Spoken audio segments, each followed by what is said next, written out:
T-Bro in the morning, Lord Styles. Give it up. Trevor Noah's here. The Daily Show. What's up, sir? Thank you very much for having me. How you guys doing? I'm good, man. Good. So you're doing a Central Park Summer Stage. Yep. We're doing a show on Sunday. On Sunday, and it's your team up there from the Daily Show as well as yourself. Everybody's up there. Everyone on the show is on the show. So we're gonna be doing stand up. A lot of people don't know that's what most of us do. You know, that's what paid the bills before we paid the bills. Is everybody involved in the Daily Show and what you do? Are a lot of those guys also stand up as well? Exactly. Or are these people that taking their first go around? Yeah, like Roy Wood Jr. You know, Jordan Klepper did some stand up. We have Michelle Wolf coming on. We have basically everyone. Hassan Minaj. Everyone that's on the show does stand up in some shape or form. So they're gonna be part of the show. I was just telling you before we started the conversation. My lady and her mom, at least 10 times, watch your Showtime stand up. And I was like, he's funny. I like the guy. But really, every time I come in the house, you watching this light-skinned dude on my TV? I started to, they were like, no, he's funny. I was like, he's funny, but y'all are watching this like, I don't understand how you could be offended by the light-skinnedness when you yourself match my tone. I'm dark-skinned inside. Inside, I'm dark-skinned. I'm from Africa. That's a different dark skin. So, the Daily Show is, you stepped in some big shoes. Yeah. And I think you're doing a phenomenal job, Thank bro. you very much. How nerve-wracking were those first few months? You know what? The nerve stopped after the first week. Thereafter, it just becomes the slog. It becomes the grind because you've taken over a seat, and then you're up against a lot of challenges. You know, so. The role was occupied by a great man, Jon Stewart. But then there are some people who believe the role should always be occupied by a man that looks exactly like that. You know, so you have some people going, "Oh, you're not from here. You shouldn't be. You shouldn't be saying that. You don't look like that. You don't. It's like, who are you to say this?" And you're like, "Yeah, but that hasn't stopped anyone." But you start to understand that there are a few things that are in play. You know? So you got the out-of-towner vibe, or the not even out-of-foreigner. Exactly. Hate. Exactly. But I'm sure, your intellect level is very high. Your comedy's great. Like, how did you deal with that? Well, you have to find the people that are for you. You have to understand whenever you're creating a product, whether it's music, whether it's comedy, whether it's TV, you're not trying to make it for everyone. You're trying to find the people that you're trying to make it for. You got to stick to your truth, and then you find those people and you believe in it. So you go, is it good? And then I understand. I go, so your lady and her mom are watching, and then even if you're hating on me, then I go, fine, then it's not for you. I know you're not, you're playing. Fuck that But I guy. go, yeah, you're not, but I have to focus on the people who are watching me 10 times, and I'm going to keep on building on those people. So at the end of the day, if you focus on the people that are trying to block you, you don't spend enough time enjoying the people that are celebrating you. And also, did Jon Stewart give you any kind of advice, or did you get a chance to build with him? Yeah. Jon was like, just do your thing. Jon was like, everyone thinks they know what the Daily Show is supposed to be. No one told me what it was supposed to be. He's like, I just made my show. I made what I thought it was supposed to be. And then afterwards, people were like, yeah, do the thing. And then the irony was, then they spent the last few years of his tenure going, oh, you're not doing it right. And he's like, I invented the thing. What do you mean I'm not doing it right? You can't tell me that when I invented the thing, Right. So he told me, he was like, they're going to come for you. They're going to say the craziest things. Just do what you do. Make the show that you believe needs to be made. How, for yourself, for those that haven't seen your stand-up, you definitely deal with your background, your ethnic background, being biracial. You definitely deal with politics in the world, South Africa, and your mom's from... My mom is South African. Your mom is South African. Yeah. And your dad is Swiss. Is Swiss. So you deal with that kind of...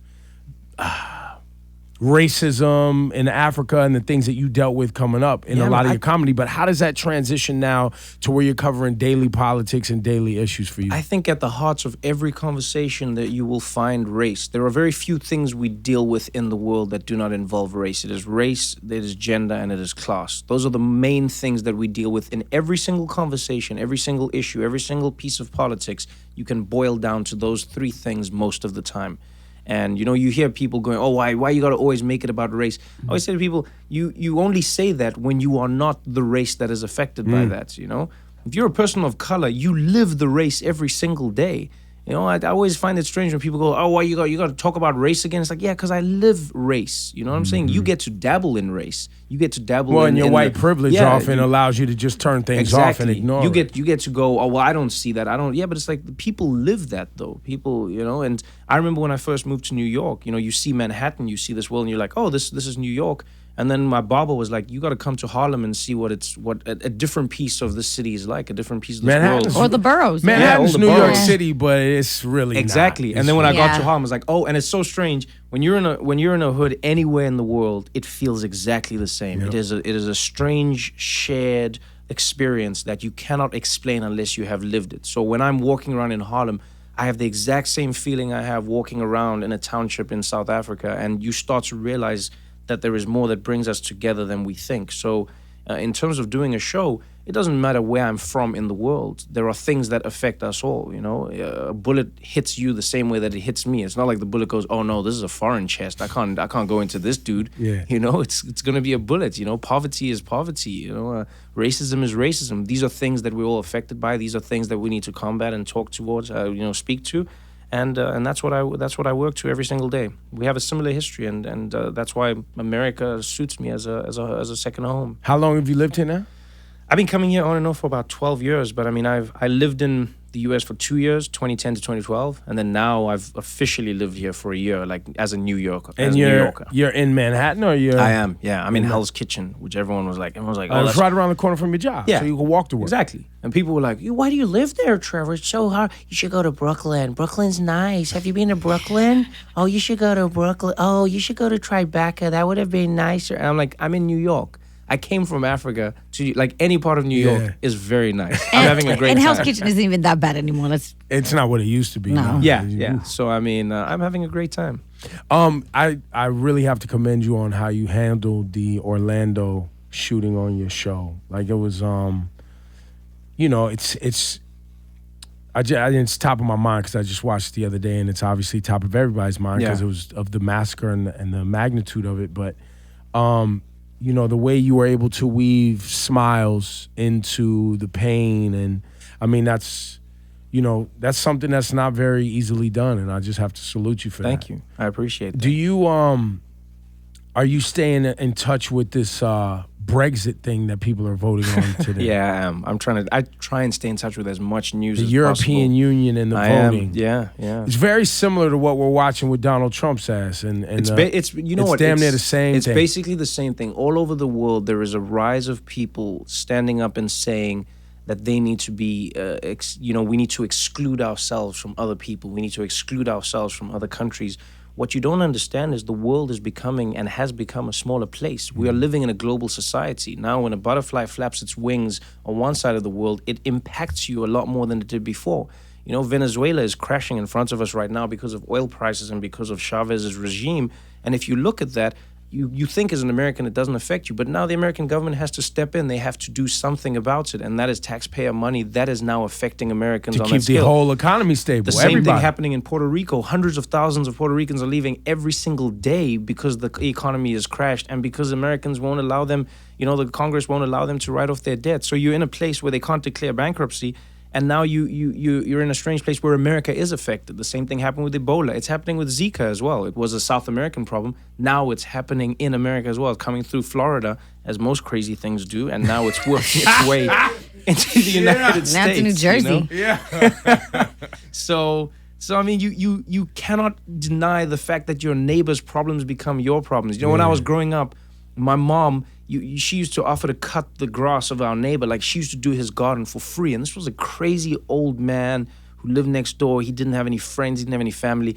And every Saturday, my mom would cut his lawn. She would drag me along. And I was like, why are we doing this? We don't even know this guy. We don't even like him. And she was like, because if he doesn't cut his lawn, the rats are going to go into his lawn. And if he gets the rats, they're going to come into our house. And then we're going to be dealing with rats, even though we don't have a rat problem. So his rat problem is our rat problem. So we go to his house, we cut the grass because we're sparing ourselves a bigger problem. And the world needs to start thinking like that. So people like Donald Trump who say these things, Donald Trump, for all intents and purposes, is a con man. That's what he is. He's a hustler. He's running around he's going, oh, this is a great deal. No, it's a great deal for him. That's what he always comes out on top. He makes the money. Everyone else around him goes broke. Well, he said that he didn't expect to make it this far. Like, Yeah. he came out, he was like, I had no. And that's, if you look at the timeline of Donald Trump, he had stepped away from his, apprentice. Yeah. And remember, he was like, I'm done. My Yep. kids are going to Yep. do it now. He had stepped away. So this was his next hustle. That's what it was. Right? And then it just kept because America, we're so embarrassing. I'm sure it's this way in other countries. I just don't know anything about it. But we're so embarrassing that literally we think that leadership is just because I know who you are. Like, oh, I know you from TV. You can lead our country, right? So this guy trips and stumbles his way to this point to being president potentially, and now we're watching his whole campaign fall apart. Yeah. Well, it's going to be an interesting campaign. I think he'll either lose by a landslide or it'll be closer than people like. I think the best thing Donald Trump has done for America, though, is expose a lot of what people have been hiding in the shadows for a long time. For so long, people are going like, racism is done. Why do we keep talking about that, guys? Can we get over it already? It's over. It's like, no, it's not. It's not going anywhere. Xenophobia is not going anywhere. I always ask people this question. After the civil rights movement, after all of that happened, where did all the racists go? Yeah, they just disappeared. I'm always fascinated by that. Where do you think the racist people disappeared to? Do you think people just disappear? It's just like, okay, the law changes and everyone's like, all right, we're done. We're done. Okay, we lost. It's over. They evaporated. All right, my black friend, let's go. It's like where do you think what do you think ended? I think, I don't know if it's in Tennessee, I might be wrong, but I saw it on the internet. There's like a huge billboard that says, make America white again. Yeah, instead of Make America Great Again, it's a billboard up says Make America White Again. But that's what people want. And that's what people don't realize, though. They've been led to believe over years, and this is what, bad politicians do successfully, is they learn to blame the problems of some people on other people. So you're losing your jobs because of the Mexicans that are coming. You're losing your jobs because of these immigrants. Like, no, they're not stealing the jobs that you were trying to go for. You've lost a lot of your jobs to machines. You've lost a lot of your jobs to technology. No one wants to talk about that. The Industrial Revolution changed the way we make things, and now the technological revolution is changing it again. And you weren't going for those jobs. Yeah, most of those jobs. Exactly. You weren't riding the wrong way down 6th Avenue in a snowstorm on a bike with plastic bags on delivering Chinese food. You wasn't going for that job. Exactly. Trevor Noah, did I read right? There's also a book you have coming out. Did I read that right? Yeah, I've been writing a book for a while. Some stories, you just don't have time to tell them. You know what it's like on radio. So you go like, oh, if we had more time, a story, and that's, I decided, I was like, I'll write it as a book. Started it before the whole Daily Show happened, so that slowed it down, but I've just been working on it slowly. And this is a story. Yeah, it's just like pieces of my life and how it applies to the world as I see it today. So I don't like to think of it as a memoir, because then it always seems like you're dying or dead.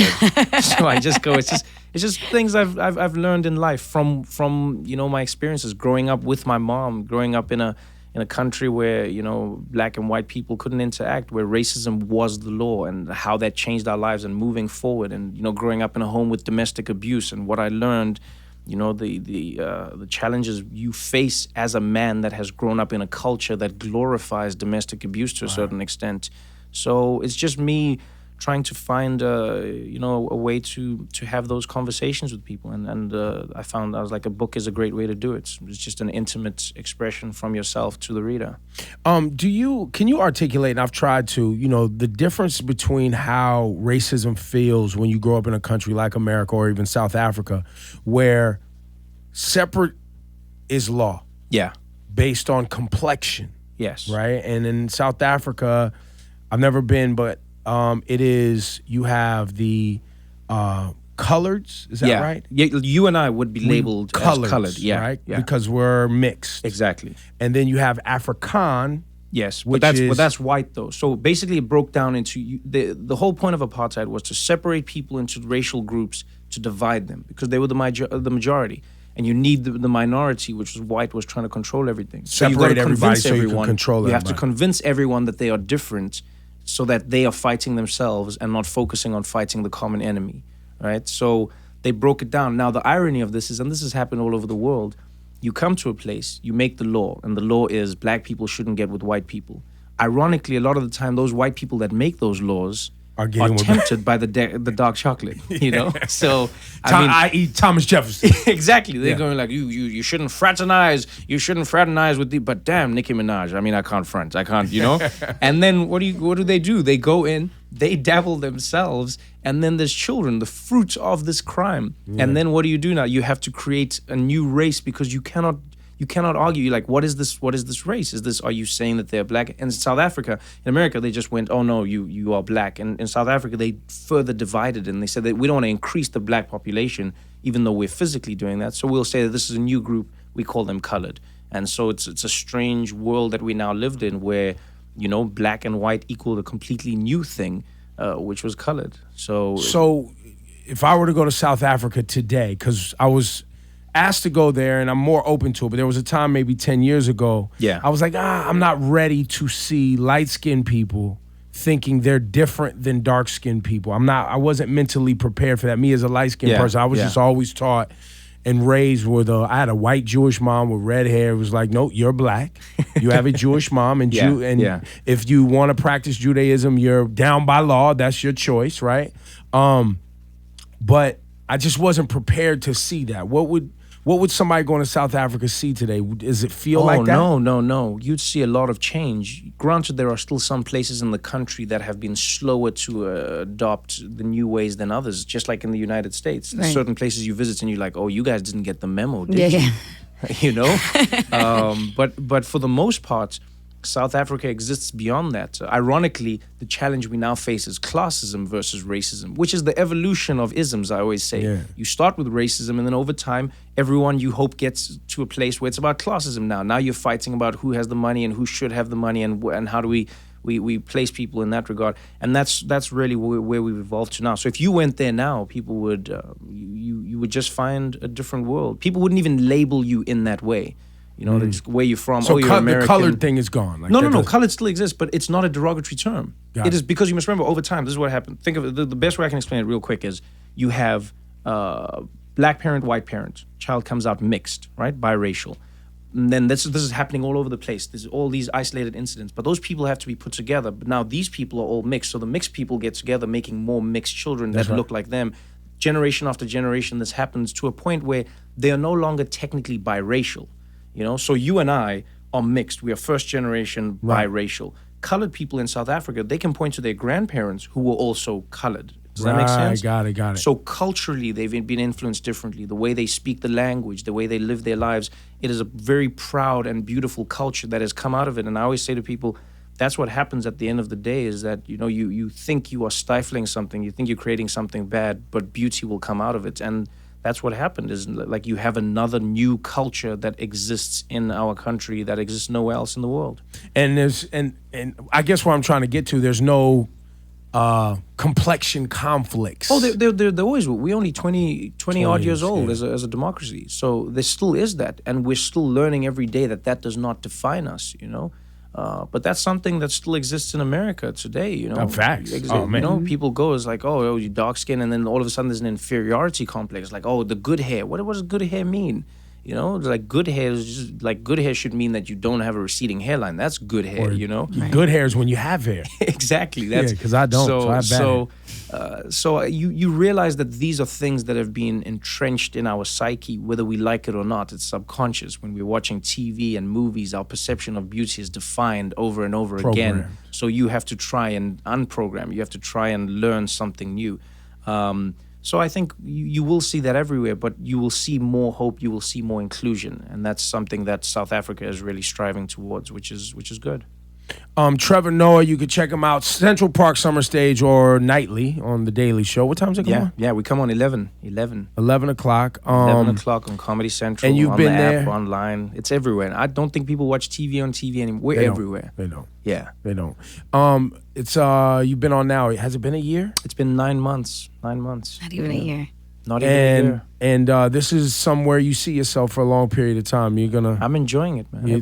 I just one day at a time. That's was this your goal? When you started doing stand-up, did you say one day I wanted to do television? No. When I started doing stand-up as a hobby, I still do it as a hobby. I always say to people, it's a hobby I get paid to do, which is what everyone should try and do in their lives. So, The Daily Show was a blessing I could have never dreamed for. How'd it come about? Like, what was It was crazy. Jon Stewart saw my clips, and luckily, unlike yourself, was like, yeah, I can mess with this light-skinned dude. Yeah.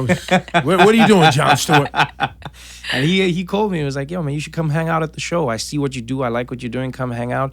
We hung out. We connected as people. We got along really well. We share our views, but in different ways. We come from different backgrounds, obviously.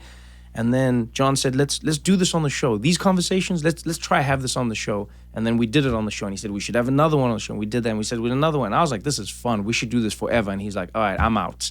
I'm retiring. I'm There you out. go. And then, and then it was a discussion between Comedy Central, and obviously Jon had input, and he threw my name into the hat. He was like, I think you should try this random kid that nobody knows. So, I'm always indebted to him. Does he own The Daily Show in some way? No, Is it a no, production no. company, or it's completely owned by Comedy Central? No, it's Comedy Central, Comedy Central. So, and Jon specifically, I said to him, hey, why don't you stay on it? He said, I've got to go because it's finished, and, it's my show is done, and that's why I need to leave. I need to go home, be with my family, and this show is done. And he's like, I don't want to burden you with what my show should be. And so, that what's great is we are friends now. We're not colleagues. We just chat about random comedy stuff now, and him raising animals and working on new jokes, and we talk about the most random things ever. Letting his hair go grayer and grayer and the grayer. beard and the retirement beard. That's what it is. awesome. Well, Trevor, listen, I'd love to have you on the show more frequently. I Anytime, can't. man, anytime. You won't take this show like you took the Daily Show. This is mine. But I would love to have you come up just out of light Some skin people love. don't see the difference. Yeah, Some people, what's the point? Right? Now, can you? There's no your change. beard get this long? Your There's beard no gets change. long? No, I don't have the beard. You don't get it. I grow an afro though. Yeah, but see, I don't have the beard. hair, so you'd have to shave. We go in opposite directions. There you go. I like there you that. go. I like that. Check him out, Central Park Summer Stage this weekend. Can people still I get hope tickets? you'll come on the show. Will you do the favor? Will you return it and come on my show? Facts. Yeah. I'll be on the Daily Show whenever you want. I Yeah, don't know we if should I do have that. anything remarkable to say. I have nothing What do really you mean? to You say. said remarkable things this whole interview. What do you mean? Yeah, but that's just in this environment. The camera comes on, the TV. There's I get cameras nervous. here. What you Yeah, but nervous? this is just YouTube. This is YouTube. It's not. It's the same thing. Just imagine my cameras are YouTube. Come on the show. Hey, I'll take the invite. Should we go? Yeah, you Will definitely. you hold my guys hand? come on the Will you show? hold, Yeah, will I you hold got my you. hand? You hold my I hand? got You you hold for his hand. You emotional guys come on the show. I have a feeling he's gonna get me up there and try to embarrass me and get into this. That's not how I roll. I have man. faith in you. That's not what I do. I have Look at faith him. in you. Look. Don't trust these light skinned That's dudes. not what I man. do. Don't trust them. I'm just mirroring your face right now, man. That's not what I Yo, do. Trevor Noah, give it up for him, man. Thank you so much, Yo, I love guys. your work, bro. Thank love you very man. much. Thanks. Thank you.